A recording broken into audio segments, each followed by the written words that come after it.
Good evening, everyone. I'm Vic Perlbox, the president of the Watercolor Society. Welcome to you who have ventured out on this first cold night. And it's our first in-person demonstration meeting in addition to Zoom. So there are people joining us on Zoom tonight as well. I'm going to turn it over to Mary because I don't really have any announcements tonight. Does anyone have any questions?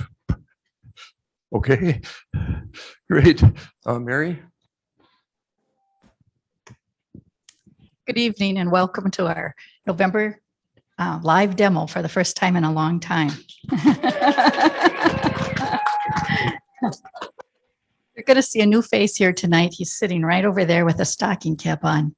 And I told my husband he's our technology angel. He's come to help us. His name is Tony, so make sure you say thank you to Tony. And also to Marietta and Elizabeth, because they've helped me when my co-chair couldn't be here tonight. They've helped me kind of organize everything. So thank you to you guys too. Tonight's artist is Robert Jeffery. He and his wife have been lucky enough to make many, many trips to Europe in the last 30 years, and he uses that as an inspiration for his paintings. He takes photos of architectural details of historical landmarks, and then he transforms and recreates those to become the subject of his paintings. I was impressed with his paintings when I saw the remarkable textures he portrays of wood, stone, metal, and glass. Robert has signature status in the Minnesota Watercolor Society and the North Star Water Media Society. He has been juried into the National Watercolor Society and the Transparent Watercolor Society of America. A shot from the Grand Canal of this church, and I've forgotten the name of it. Yeah, that's it. It's right across the Grand Canal from the Doge Palace and that. So it's one of the main landmarks, but you can kind of get an idea of size. That's Janet standing right there, the little dark figure on the, and where that arrow's pointing is the painting. So once I saw that, on the camera, I go, oh, wow, that's really good. So then I put the telephoto lens on and started composing it, trying to get it to where I thought it would make a nice painting. Took a number of shots. I don't know, we must take 600 shots a day or something. It's just unbelievable. But with the digital camera, it's great because at night you have a glass of wine, you start throwing them away, and so you just start over the next day and save a few. But anyway, that's where that picture, that's the photo that I actually used to do the painting. Now what I do is I try and figure out what size I want this thing to be, and because she's so powerful, it's just a wonderful image there, and the layout. I mean, that's one nice thing about the things that I paint. Somebody great has usually created it already, so I'm just interpreting it. It's the clock, and behind it, the church, the Sacré-Cœur is in there, but you have to look for it. It's not gonna, it doesn't have a big sign on it. This is being the for Veterans Day. This is the it's called the Few, and it's the Battle of Britain monument on the Thames in London. This is about 1/10 of the of what it is. They took an old subway vent. There's these three big things that vent the air out of the subway, or you suffocate underneath there, and they built this around it to hide it, and it's just wonderful. So one side has this relief, and these people are bursting out of the relief because they're answering the call of duty. Okay, they're the few. Very powerful when you walk there. In fact, I'm getting goosebumps right now, just thinking about it. You're looking, when you walk up to that statue, you're looking straight in his eyes, and the determination and it's just, you have to see it to believe it. I mean, it really does affect you. There were about 20 of these little wreaths laying around, and every day these little old guys, little old ladies come up and they lay the wreaths down in memory of the names of the people on the other side of this big long monument. They list all of the people that flew the planes, serviced the planes, helped the people on the ground, you know, the wardens and everything. They're all listed. So it's a pretty powerful thing. And when I painted that, I could only paint for a little while because I'd start thinking about it, because a relative of mine was on the other side of that wall. So it became really, really personal for me, that picture. And that's what I like about painting some of these things. You paint what you like. You paint what affects you. If you're trying to paint what somebody else tells you, oh, you should do this because this is what sells, you know, right now, you know, that you're not going to do a good job, for one thing, because you probably, unless it happens to be what you like, you know, you're not going to have the interest and the care in setting up the shot or the composition or any of it. Okay. So the main thing that I would suggest that you take away, if there's anything else, is paint what you like and don't worry about what somebody else might say. Somebody else will like it. There's, you know, somebody will like it. My wife, you know, but yeah, but anyway, that's one thing, is always paint what you like, because you'll do the best job, and take your time. You don't have to rush through these things. You know, you can put as much detail or as little detail as you want, whatever your style is. That's cool. You know, there is no right way or wrong way to do a painting. Some end up better than others. I've got a small stack of ones that I didn't think turned out, so they're going to get repainted, or they become flip side where I test paint when I'm doing another painting, you know. So I might make an abstract out of that. That might be I could try something new, you know. So don't worry about it, you know. And also, unless the person, the viewer that's looking at your painting, is standing there with you at the time that you're looking at that subject, they don't know what that thing really looks like. So color wise, you can make it any color you want. You know, if you have favorite colors that you like to use, yeah, use them. You know, don't go way overboard if you're trying to do something that's faithful to the image. You know, I have to stay within boundaries with mine, but if it is a little more abstract, you can go wild with it, you know, because again, nobody knows exactly what the original looks like unless they've been there and it really affected them. And if it has, then hopefully they like what you're doing. But and then that one's from Bordeaux in France. That's a small little chunk of a fountain. And that one was kind of interesting. I tried something different there. I masked off the horses in the front, the dark horses. And then I took where is it?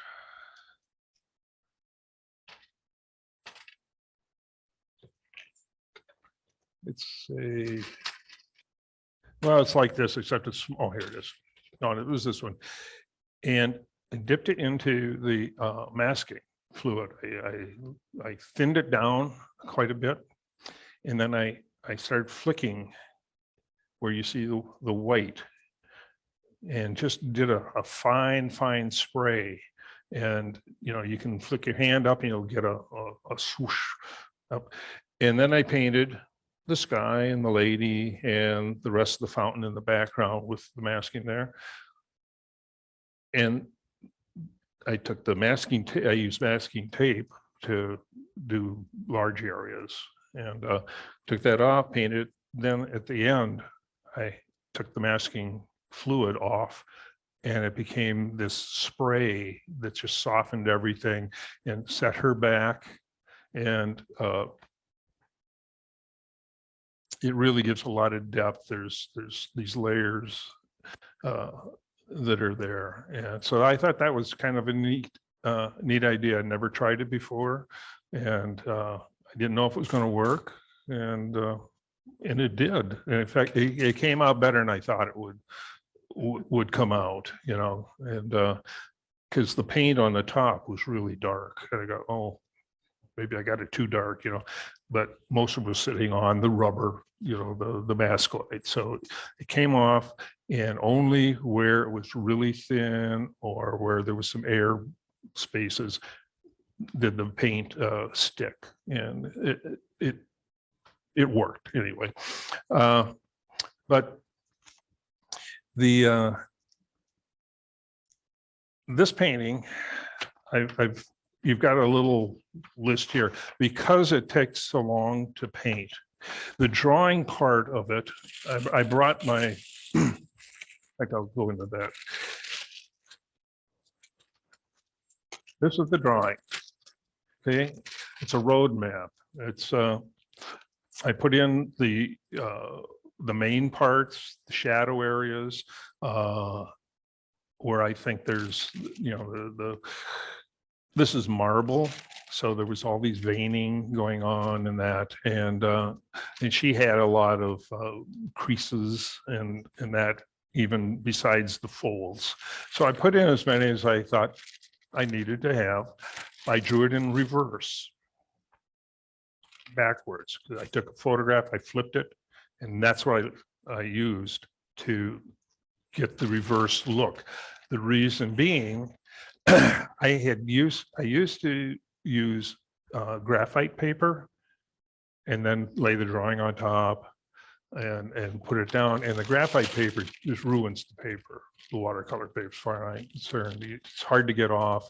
It makes the paint muddy. It's just not a great idea to do that. If you want to draw correctly, you know, I mean, not reverse it, but draw straight out, you can take a carpenter's pencil, those ones that are wide, and on the back side, follow along where your drawing line is, but only that, not over the whole thing. Just go around, then flip it over, and you take a ballpoint pen then, or a pencil. A ballpoint pen, a cheap ballpoint pen works really great because it'll show you where you've been too, you know, so that helps. And just draw it down. This way, I flip it down. This is the side that's drawn. This is the side that has the graphite. Flip it down, and I take a knitting needle, or not knitting needle, a crochet hook, and it's all taped down really tight, and you have to hold it down because the paper does stretch a little bit, and just burnish it until you can see a little bit maybe there of, and you just get a nice faint look to, you know, the image comes down. It's a little time consuming, but all the time that you're doing this, you're thinking about the painting. It's not wasted effort. You're throwing things out, you're adding stuff, you're composing in your brain, in your mind, what the thing is going to look like when it's done.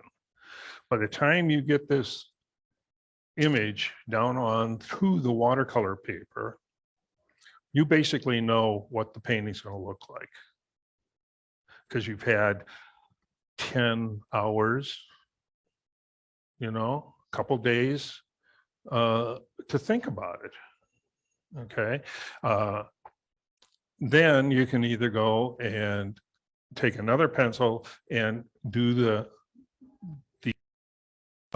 around the figure so you know where things are. Anything that you want to have a detail of, you highlight it again. And then, and make sure that you've got one of those soft kneaded erasers. And then you can just lay it on and go like that, and it'll take the original off. So you have to be careful. If you don't go back with the pencil, you want to leave some of those things. When you start painting, that stuff goes away anyway. It dissolves and you get rid of it. So the pencil that you're adding is only on like the dark edge around her, the book, well, her eyes, her hands. The eyes and the hands are the most important part, because that's the drama. She's gripping that book. That's knowledge, I think, she's the muse of knowledge. And then down farther, the capital has a few things, so you can throw some details in there. Again, it's going to get cropped when it's matted. So a lot of that stuff's going to be gone anyway, because that's not important. But there'll be enough of it there to draw your eye in. And because there's marble, you put the styrations in. And once you get all that drawn, I go and then I lay down some washes in an area, and I'll do a real fine light blue. It's usually what is it? Indigo is one of my favorite colors, and Payne's gray. And the two of those together, along with either Windsor red, you can add that to it, and it gets a really nice rich to bring something out, or alizarin crimson really works well with those colors. So you can come up and you can mix any kind of blue grays and warm or cool, whatever you want, for a statue, and it works great. So this area, okay, yeah, this area here has got about 10 different washes on it, and they're various colors, very, very fine, very thin washes. But before, the first thing I do, and it's a kind of a backwards deal, is I'll paint all those little squiggles that I drew on the board. I'll take at least a middle ground color, if not a dark. It's not the darkest dark. So if it's like 0 to 10, it's probably a 7.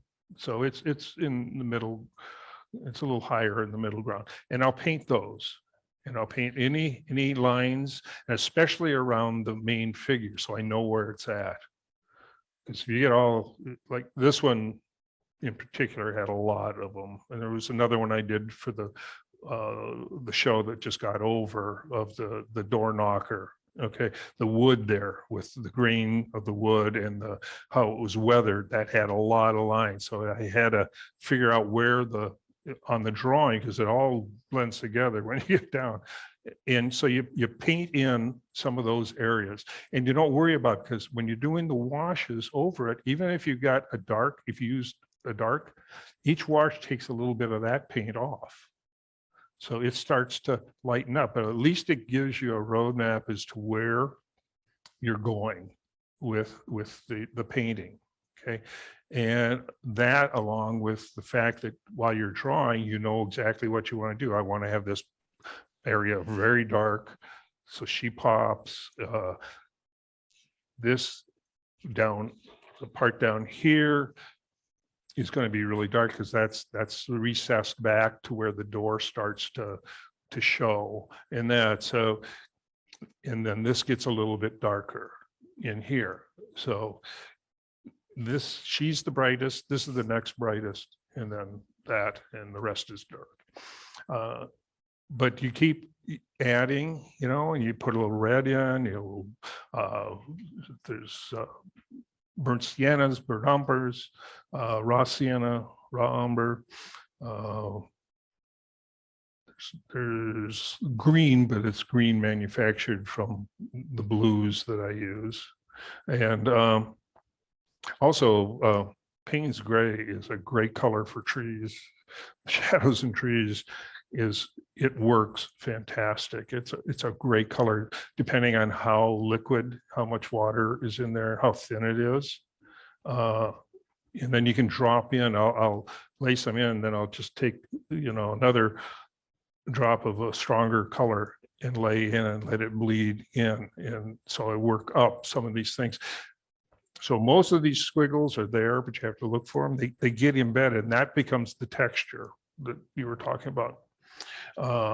It's there, but it isn't, So on the diagram here, it shows how, the first thing I put a little gold or red and that around, and just started mapping out where I wanted some underlying color in there. Okay, because that's the first thing that's going to be down. Then I started doing the dark squiggles up here. I just take an area and do it, and then I'll wash over it. And once I established this, then I knew how light and how dark everything else is going to be, because that's the darkest area that I'm going to have. And it just makes it easier than trying to go, light and next, because if you get this too dark, I like to know where my boundaries are, my darkest dark and my lightest light, and then just blend everything else in between. So then on the next page, it just shows that I just keep extending it down, and so this whole area up here, the capital gets put in, and all this time it's just I'm doing details. Basically, I haven't done any washes over the whole thing yet, except for the very first wash that I laid down just so the paper wasn't all white except where I wanted it to be white. The little squiggles go in, then I start laying down some washes over the whole thing, and I'll usually go pretty thin with the wash at the start, because I'm trying to knock down some of these dark highlights that I put in there, because they may be too dark. But they'll stay, enough of it will stay, gets embedded, but some of it rises and it blends with the color that you're putting on. So you're marrying all these colors. You can see that my color palette has a lot of paint kind of sort of, that's on purpose, because they all kind of blend together. Then I have I don't know, I can't think of the word now, but it's a unifying factor, that the paint has a little bit of all the colors in there, and you can keep dropping in wherever you want. So what started out to be very, like right down here, very dark with a background wash. When this is done, there'll be a wash over that, the same as I did up here. It won't be as dark. This will be dark like that. This will be middle, and then this will look lighter, and she'll look even lighter because of that dark down there. So that's basically how I compose the value study of it. When I've got it in on the computer, and that you can flip to a black and white picture, and that's a really good way of seeing what the camera sees as the dark and the light, and then you work around that. And well, I don't like that, I want more dark here. Sure, go ahead. Who cares? Makes you happy, do it. So basically, I don't sit there and do a pencil drawing of the value study. I let the computer do it, because I've already done the work to get it on the computer, and I've edited things out. I've erased stuff on the computer. So I've done a lot of pre-work before, and I just keep going, and then it becomes instinctual. You just have a feel for it, like if you're putting a wash down here, and goes, because it's going to get lighter. And that really ticks me off with watercolors. You'll put a wash down, it's perfect. Oh God, that's great. I want it to stay that way. But it's going to get darker, but you're afraid to put it down too dark, because it just might not get lighter. It may stay really dark. So that's why I do a lot of washes. and I just keep building it up, but I'll change the colors, you know, I might even put a red wash down in between a couple of blue ones, and it just gives a little bit, and these aren't solid color, you know, it's like liquid, and then drop some colors in and let it bleed, and then drop a little blue in on top of it to tone it down if it's too much or whatever. So, but it becomes kind of whatever you feel, you know, when you're working on the painting. And by the time you're down here, you're very intimate with this painting. You've been working on it for quite a while. But you know, I work in a small area. I don't work for any great length of time at any one time to get burnt out on it, or to overwork it at that. I'll stop and then come back the next day, and I'll look and see what I did, and I'll say, okay, that's pretty good there, that's a little dark, so I'll have to do some washes over that and try and lift some of the color or move it around or whatever, depending on the painting. So you know, step back and you look at it, set it aside for a little while. Whenever I finish a painting, I set it aside, and maybe a week or 2 weeks later, I'll look at it again before I sign it. And I'll usually make a little touch up, because you're too close to it sometimes when you're actually painting it. You know, you're looking at it with a different eye that you are when you come back to it a couple weeks later. And so it's a good idea to, I think, to go back and look at your work and see, and then adjust if necessary. If you like what you see, great, you nailed it the first time, good for you. You know, that's it's not all that easy sometimes to do. So having said that, I don't know what the timing is on this. 15, okay. Well, let's see what I can do here. I do have the picture on a computer.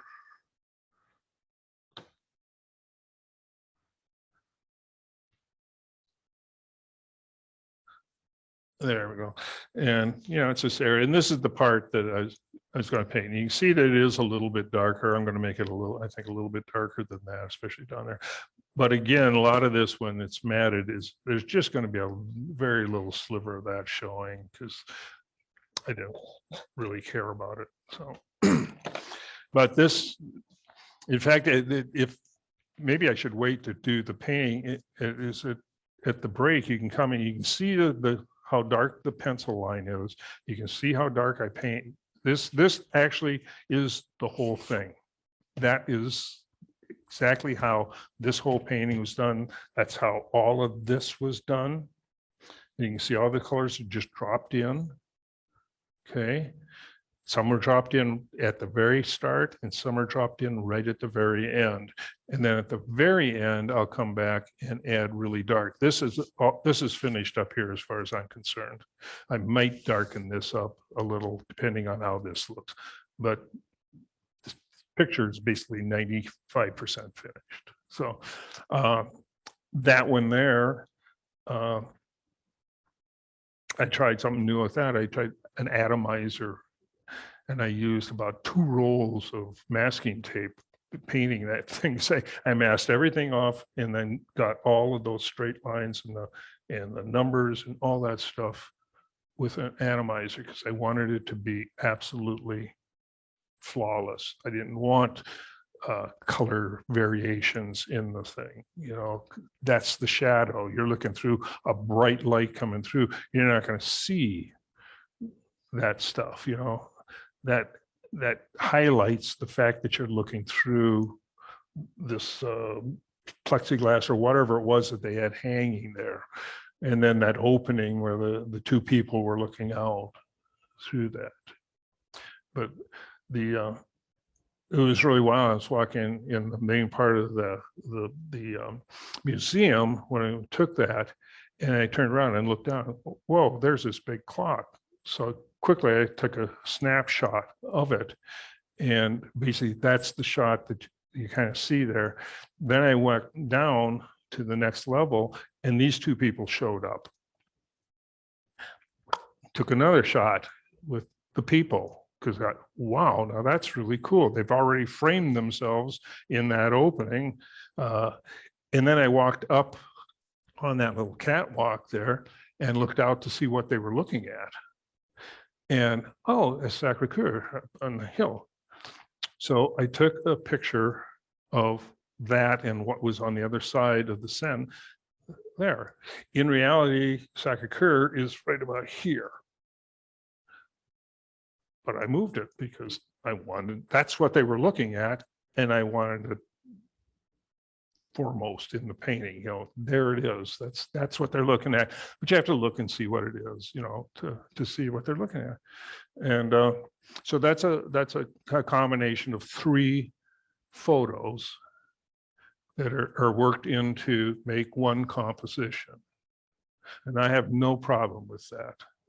You can use 2 photos, you can use 1 photo, you can use 100 photos. I don't care. It's the composition and the story you're trying to tell, and the end product is the important thing as far as I'm concerned. I was an art director and creative director for many, many years. I owned a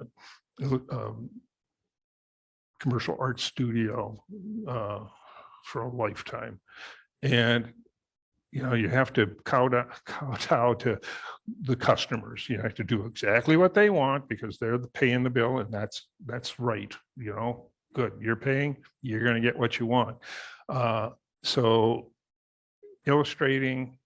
My favorite artists were illustrators growing up. Bernie Fuchs is absolutely one of my favorites. Mark English, absolutely fantastic artists. And so, you know, I am under the school of whatever you can do to get to that final product, to the end, is absolutely a-okay. You know, it's you got an artist license. You know, you got that little license in your back pocket there. You can do whatever you want. I put a hold on copying somebody else or doing something that somebody else has done the exact same way, or the same view or the same angle or whatever. You know, if I happen to see something that I remember Joe Blow painted this, but he painted it from over the other way, and I'm here, so yeah, I can get it. You know, I like it too. And my picture is going to look different from his because, you know, he's much better than me, and I'm not going to be able to do as good. So I'll do it, you know. So don't worry about, you know, just don't steal other people's ideas. You know, be nice, you know. But if once you get an idea of what you want to paint, go for it. And in whatever you have to do to get the end product is a-okay as far as I'm concerned. Again, this one affected me so that basically I had to paint that one, and that's the only painting I've ever done that I felt that way about. That I absolutely had to paint that because it just, you know, I mean, I was standing there and was shaking, you know. And then I went around to the other side because I thought, wow, what's on the other side? And then I found my relative's name. And then I really, you know, it really hit me like a ton of bricks. And then, so different paintings mean different things as you're doing them. Not all of them are masterpieces by a long shot. Not all of them are good by a long shot. But they should all mean something to you to do the painting. Sure. I mean, please ask questions if you have any.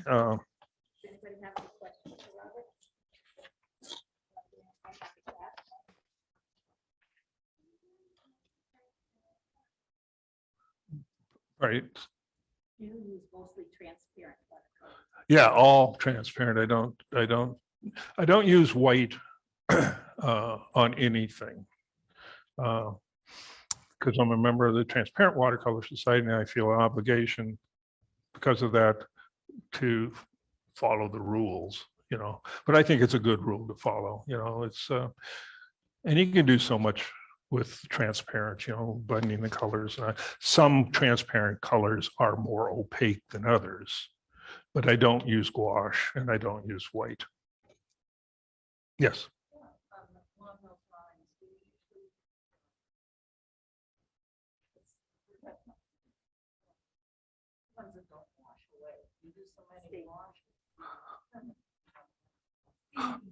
Oh, more permanent colors.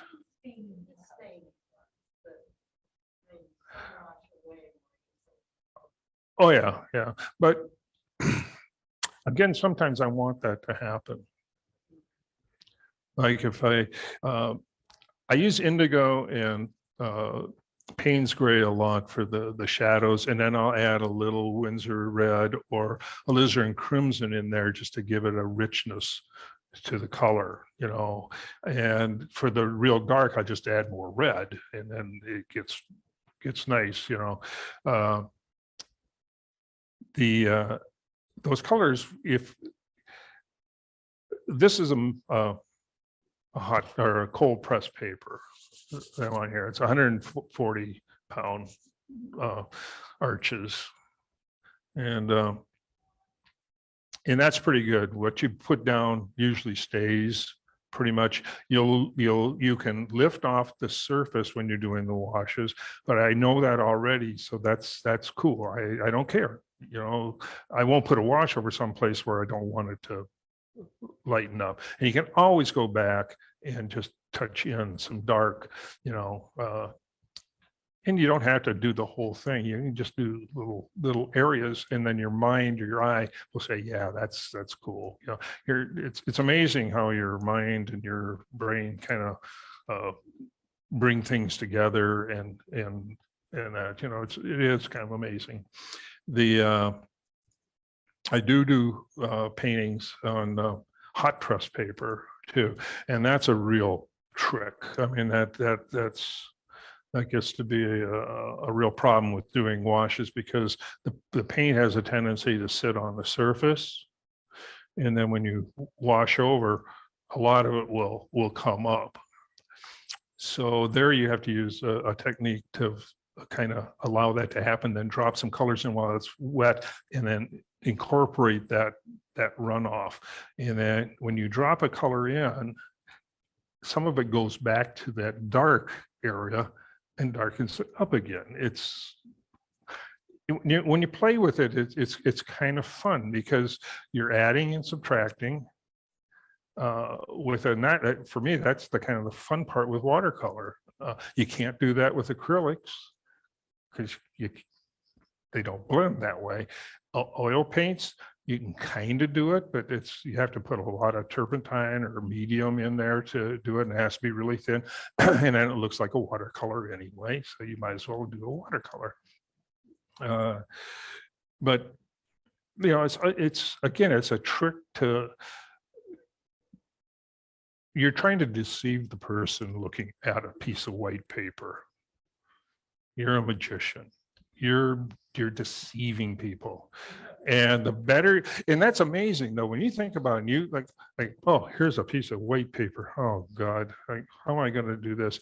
And then you come up and you get something that's three-dimensional coming out. I think that's amazing, personally. That's what keeps me doing it. Is wow, here's a flat piece of white paper, and now it's a flat piece of white paper with something three-dimensional coming out of it. Whether it's good or bad or indifferent, it's been transformed somehow. So like these guys are coming out at you. They're going back in. The horses are going to trample you. The lady in the back is getting soaked from the spray.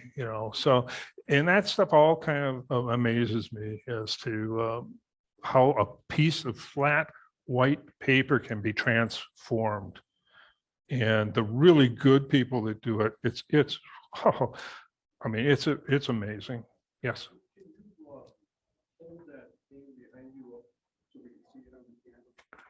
This one?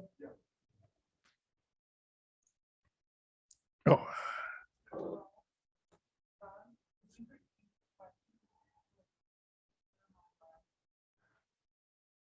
Oh, you just wanted me to hold this painting up so you could see it a little bit better. Hopefully, is that coming through? But yeah, this one, I mean, this is about a tenth of the one side. It's just huge, but it's right across the Thames from the London Eye, the big Ferris wheel. And I'd walked past that area a number of times, and I never saw that. Huh? I hopefully it was, because I think that's what stopped me in my tracks, because I mean, I've been down here before, you know, I'd never, and it was just amazing. If you go online and you go to the Battle of Britain Monument, London, there's a nice thing that shows how the sculptor put all this together and did it and that, and and he's a young guy that did it. I mean, it's really amazing. It's a beautiful piece.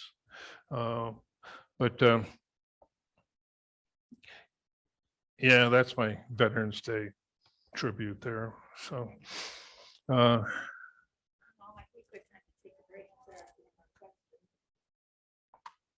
sure. Okay, why don't we take a break for about 10 minutes?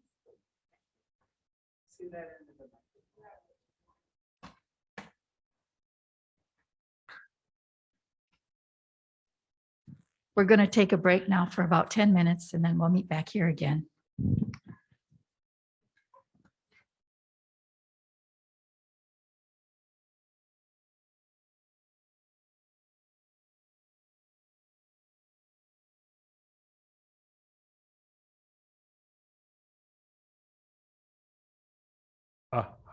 Hello. Okay.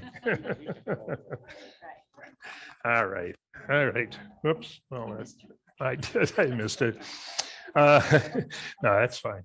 Well, what I'm going to do now is I'm going to just start painting. If you just ask questions, and I'll answer as I'm painting.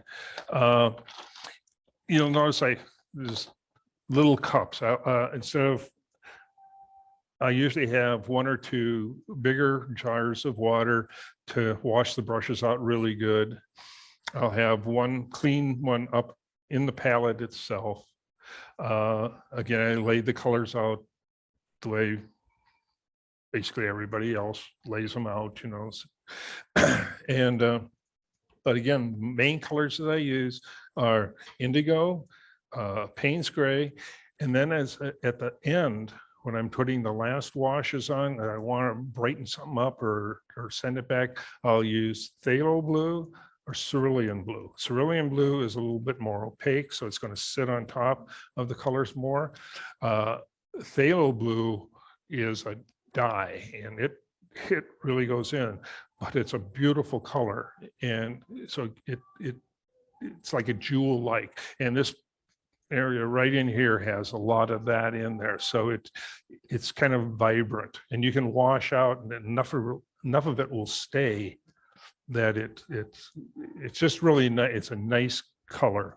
But I'll also, these little cups, and I'll because I knew what my basic colors were going to be, so I made a dark one, I made a light one, and a middle ground one. These are basically gone now, but so I'm not having to do a lot of mixing again, but then I'll have some water in there and go over, and if I have to add more clear water on top of it, I'll do that too. I'll paint with clear water over paint that's somewhat dry. You can't do big areas because then you'll get that blooming, and you don't really want that. However, in certain cases, the bloom can be utilized to make texture, you know. So all things, there are no hard and fast rules as far as I'm concerned, you know, make do with what you got and do the best you can. But so anyway, I'm going to now the brushes I use, again, I use, for the most part, I've always used Arches paper. Has anybody found, I buy the blocks because they're easier than the full sheets. I don't, there's a few things I do. That was a full sheet and this was a full sheet cut down. Those are 300-pound. And I really like 300-pound paper. It's so much better than the 40-pound. These wrinkles just really irritate me. But I found that the Arches now has blotches in it. And it just, it really irritates me when I do a wash of sky or something like that. And all of a sudden there's these, and it looks like somebody taken 3 fingers and put it down on the, so you're going to end up having to have a cloud, somehow have a cloud there, or a tree, or a huge bird, or something to hide that thing that's there, you know. So it just it makes it makes it a little bit more interesting when you're painting, when these little things show up. But so I'm going to try some other ones. There's Waterford, I think, is one. Then I'm gonna try some of that paper. I've heard good things with that. As far as paints go, I use Winsor Newton paints. I think they're really good. However, I did find this QOR paint, which is a kind of a, I guess it's like a synthetic paint, but it's really creamy. And the pigment really is strong and it's really nice, especially the indigo, which is really, it doesn't wash away real quick. You know, it's a really nice painting. And if you paint with stronger colors, this is a really good. All their colors are pretty nice. They're very creamy and they don't dry out as fast in the tube either. Winsor Newton dries out really pretty quick. I've tried some Daniel Smiths. They're okay. They're okay. I don't see a whole lot of difference between them and Winsor Newton, except that they're cheaper. Winsor Newton's pretty expensive now. And I mentioned to a few people, my brushes, when I started out, it was Winsor Newton Series 7, Kolinsky. We started out with the best at school, and I still have them. These are 55 years old. And I showed you, I dipped it in the water and snapped it and it went right to a point. So if you can, buy really good Kolinsky and Winsor Newton, I think are the best. 55 years, and they've done a lot of paintings, and I still use them. So in that, we got 5 brushes for $20.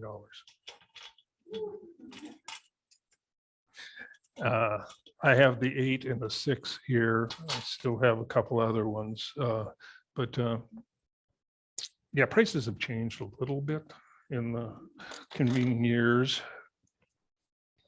But what I'll do is I'll just usually just get some puddles of water going.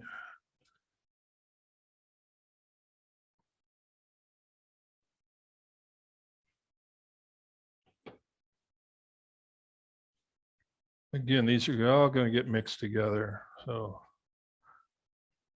and there you can see that just a little bit of red, and it just brightens things up a bit. And I have a strong light shining on my paper when I'm painting, so I can hardly see what I'm painting right now. So it's just, you know, but again, this becomes basically, once if you've done a good job of drawing and putting the image down, it kind of becomes like paint by number, you know.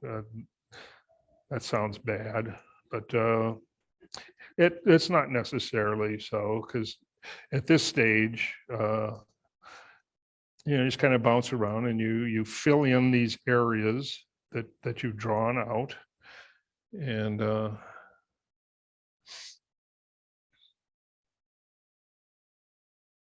Hey Bob, how many times have you found the blotches on the arches paper? The last two pads that I bought, both had them. Yeah. Yeah. Now I haven't bought 300-pound paper for a long time. I had it quite a bit. So I don't know if that's any problem. I have heard that the company kind of changed hands and that. But also when you're doing this, if you start putting down a middle ground and then you come back with a little darker and just put a drop in while it's there, you get really nice graduated shadows right off the bat. Okay. Again, some of these will disappear when you do the overall wash, but that's okay. That becomes texture, it'll still be there. So don't necessarily worry about it. But you got to be willing to go back and paint over and and do it a few times. But anyway, basically this is kind of what you're doing. And you can come back if you see something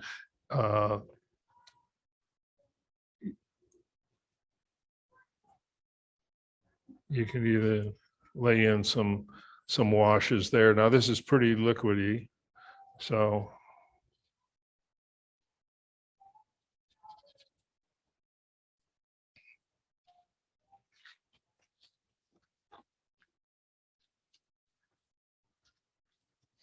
and that by using tissues in that it you get those little light splashes, which are kind of nice.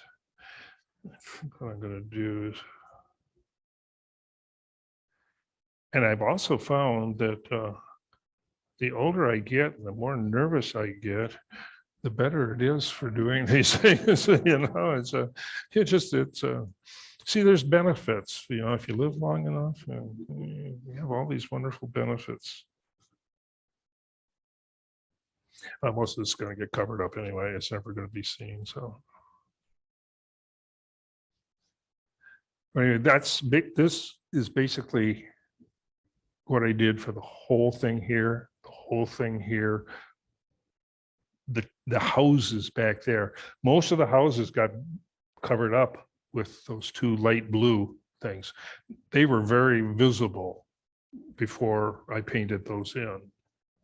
But you can see through, and you can kind of see them. They're there. That one, the rocks in that were done the same way as this, but that one that was out at the show that just got over, all that wood was done this way. Again, between the boards, I did really dark, so I knew where the separation was. And then any shadow areas, I put dark down, so I knew where those were. So when I did a next wash over, I'm not trying to figure out where something was or do it in the wrong place. And then all of a sudden, something that should be sticking out was sent back. That's what you got to worry about. If I could have hit something on this arm on the top and darkened it, and then it wouldn't be standing out, because that's the round. This thing is huge and it sticks out from the wall. Then you've ruined the whole illusion that you're trying to create with this. And again, it's all an illusion. It's. You're not using a resource, your photo resource. No, you're just kind of painting from memory, or what you're drawing is. Yeah, because having drawn it about 3 times and having painted most of this stuff, it just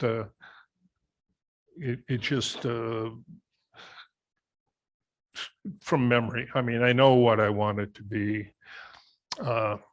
I probably shouldn't say this, but when I started painting like this, the first week that I start working on it, I dream about the painting. I paint the painting in my dream. by the time that week's out, I know exactly what that painting is going to do.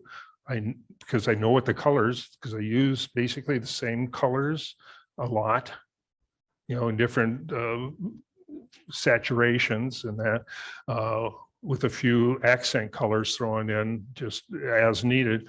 But I'll have had that painting finished in my head a number of times, and I do kind of have the ability to go in while I'm dreaming and change things. I can say, no, I don't like that. It's weird, but I can rechange that painting and try something in the dream to work. And I'd say eight times out of 10, it actually does work. And I do remember those things. I don't remember any other dreams that I do, but I can force myself to dream about the painting. It's not real good for getting good rest, I have to admit, but it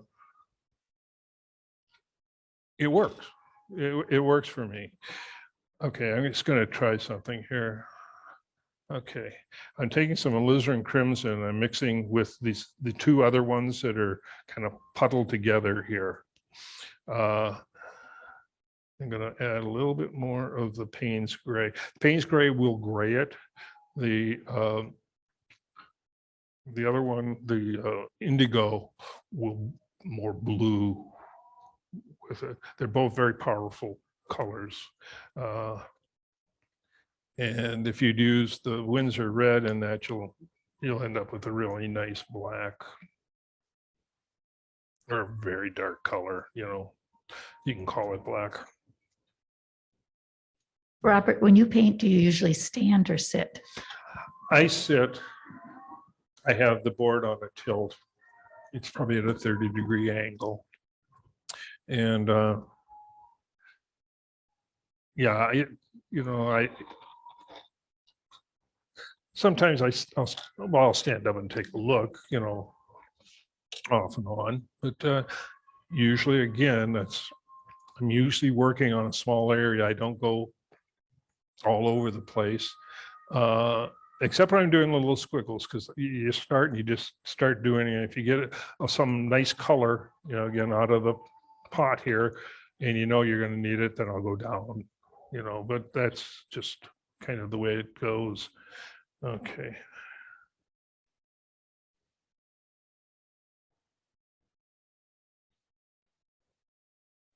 But again, I usually have a pretty strong light. I have an hot light that's really nice.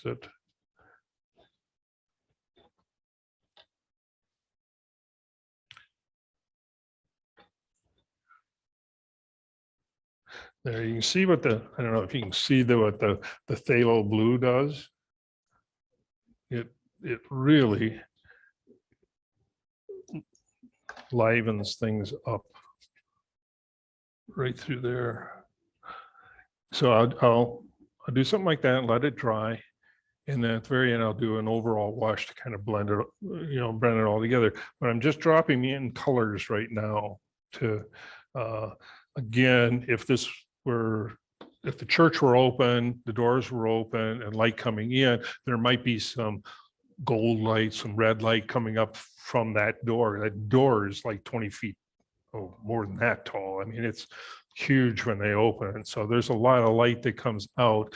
These guys are up there pretty far, but you can see by dropping in alizarin crimson, it sends things back, and it just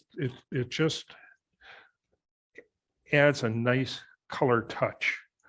But it's not so bright that it takes away from your main figure, And then you find little creases or areas that you might want to. There's one.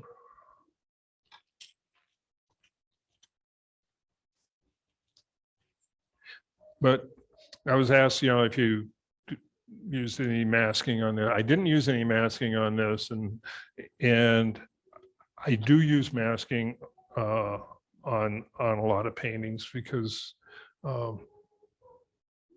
if there's a lot of detail, I don't want to run the risk of accidentally, like I just did there, dropped some paint on, I got it off. But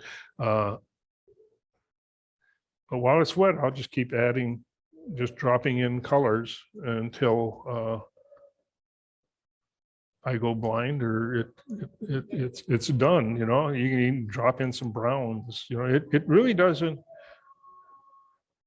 The whole idea here is just that I'm trying to get this dark enough. In fact, I might even leave those light areas because it just kind of sparkles. And this is the part that's going to be dark. But again, there's just going to be a sliver of a showing. So it's really is kind of immaterial to do.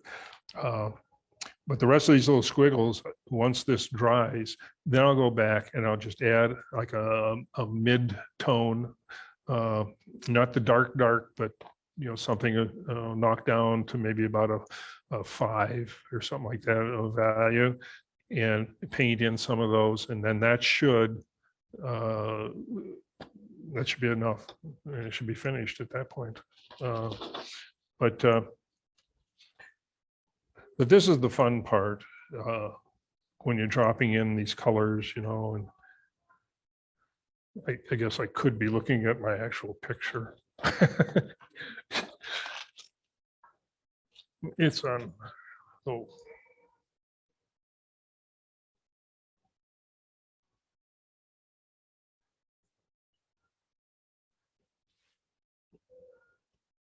So you can see, and then I'll blow up the area that I'm working on.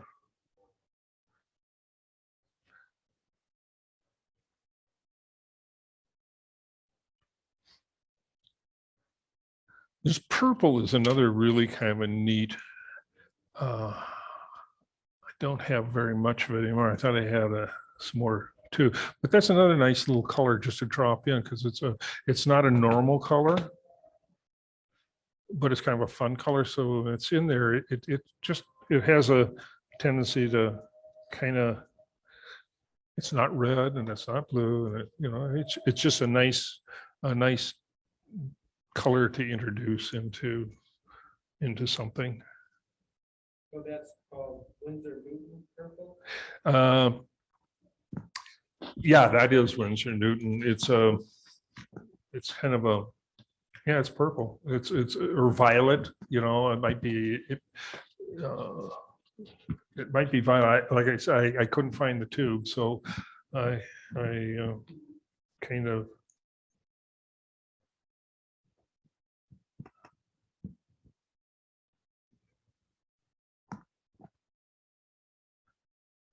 Now that you're an experienced painter, what would you say is your percentage of keepers and skunks? Oh, I'd say about 80% are keepers and 20% are throwaway. Okay. Well, okay. Strange thing. If you have one that you're not really like, set it away for a month, 2 months, come back to it, and you'll find some part or parts of it that you like, that worked. There's some parts that don't. Well, you may be able to salvage it. You know, this thing that, oh, you know, once you've ruined a watercolor, you've ruined it. No, that's not true. You can fix these things sometimes, you know. Sometimes they're irreversible, you know, it's just the way it is. And, you know, cut bait, you know, while you can. But you'll be surprised if you let something sit for a while, don't get all upset, then come back to it in a couple weeks, a month.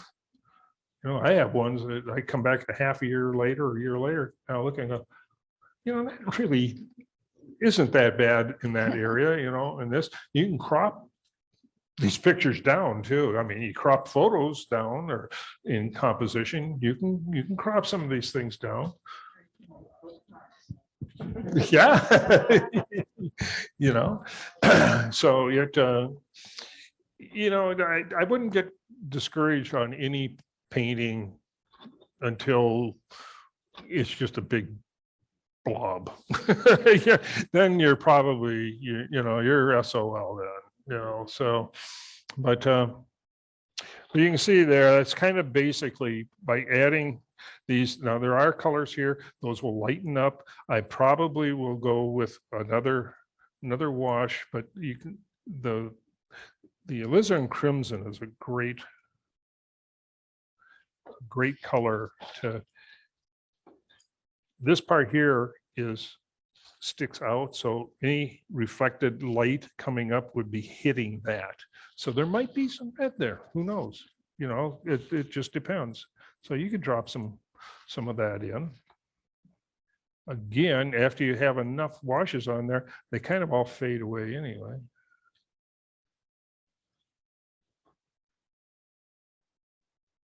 Yeah, actually, that's pretty good. Okay, I would say that except for adding some of these little squiggle details in there, this pup's done. So Are there any more questions? Oh, Missy?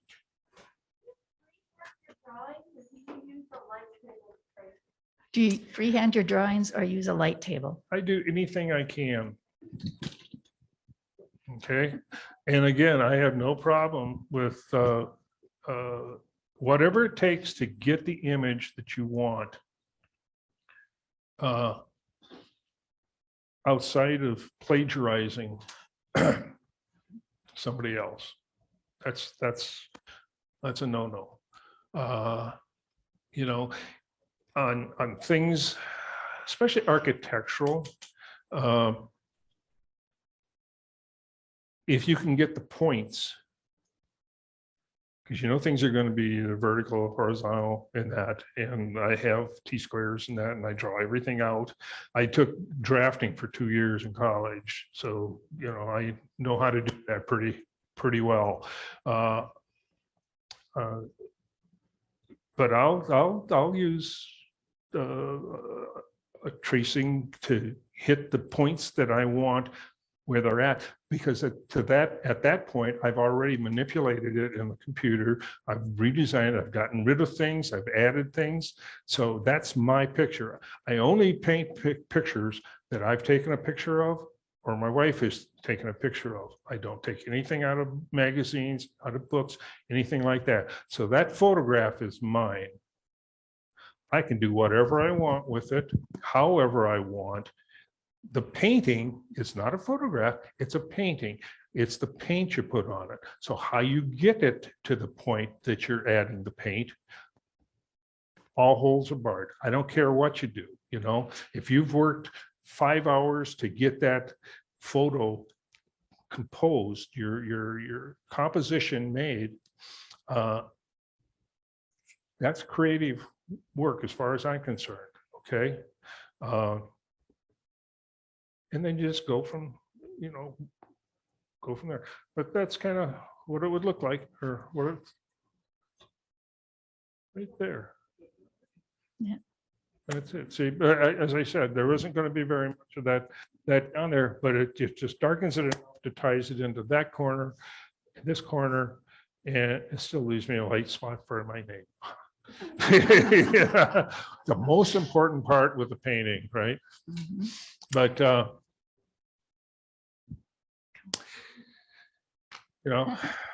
I do have, if anybody ever wants to have another one, I can show people how you can kind of compose from multiple photographs and do that. And a lot of that's done on the computer because it's a lot easier to do that and make things bigger, smaller, set your diminishing points and all that sort of stuff on a computer. It's almost impossible to do that, and especially if you want to get the detail correct and the shape and all that kind of stuff. If you're not worried about that, if you want to just get the impression of what it is, then great. But you can also get that after you get the points in there. Then when you come back with your pencil, after it's on the paper that I was talking about, and you're adding, that's when you start. You get rid of things and you add things and you soften things, you simplify things, you make things more complicated, you do whatever you want to do to make that painting your painting and get the idea across that you want that painting to get across.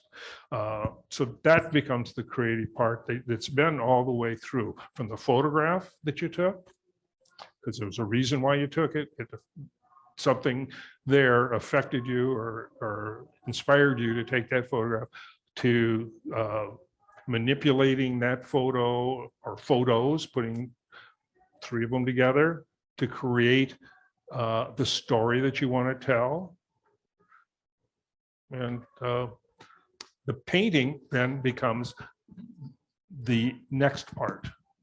That's totally different from the drawing. The painting, you're adding the color, you're adding the paint.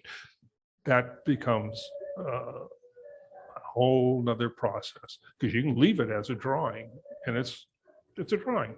It's fine. No problem whatsoever. But you add the paint and then becomes a painting then. And you should like painting. You know, I mean, the act of actually putting the paint on the paper, and that should kind of excite you. That's the fun part. The drawing part and setting it up, that's kind of drudgery in a way. You know, it's kind of fun, but that's the exacting work, because you're composing the piece. The paintings, you're actually playing the piece, and that's the fun part. So is your content primarily European? Oh, no. I have a website, and on there's European Treasures is one group of paintings, and then Vanishing America or something. I can't remember what it's called now. But it's farm scenes, and I grew up on a farm. I'm southern Wisconsin farm boy, and sad thing is I took my son when he was little back to show where Daddy grew up. I couldn't find it.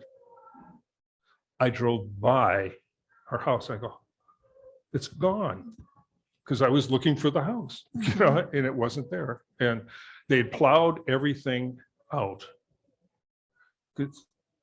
They made it one big field of corn. We grew we had Black Angus. We did everything, and it was wonderful. They plowed across a creek. They eliminated a creek. Oh, And so at that point, I lost it. And so I decided I was going to try and find places from old photographs that I had taken, you know, of these places, and new ones where I go around and find barns usually in that, you know, especially like with signs written on them and stuff like that. And I'll paint those. And those are a looser style or more impressionistic, but they are detailed. The barn itself is very detailed. You know, it's there. If there's a sign on it, you know, you can read the sign. You know exactly what it is. It looks weathered and all that kind of good stuff. So you know, I do both. But that's why I want to try some plein air, because that lends itself to, you know, the vanishing thing. There's too many things that are getting ripped out and it destroyed. looks like our time is up. But before we go, I wanted to thank Robert again for all of his work, hard work, and demonstration tonight. Thanks. And just to remind you, our next 2 meetings for December and January will be Zoom meetings. And in February, we'll be back here again in the room downstairs with Suzanne Schaff. Thank you again, Robert.